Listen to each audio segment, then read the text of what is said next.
Penjor Banjar Kesambi keluar sebagai yang terbaik dalam lomba penjor antar Banjar serangkaian upacara ngrebong di Desa Adat Kesiman dan Pasar Minggu 22 Januari dengan meraih nilai 917.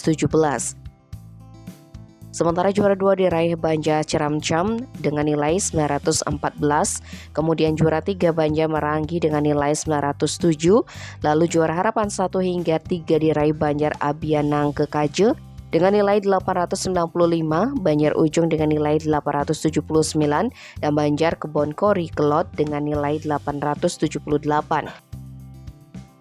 Penjor Banjar Kesambi terbilang unik lantaran ada sosok barong dengan ukuran kecil yang ditempatkan di atas alas penjor. Kemudian di atasnya terdapat sampian dengan dibubuhi bulu barong.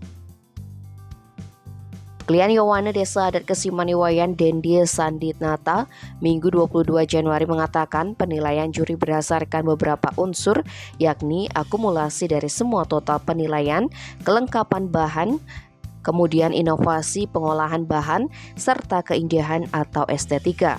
Sebenarnya lomba ini bukan wajib tetapi mengaturkan penjor saat pengrebongan wajib dilakukan.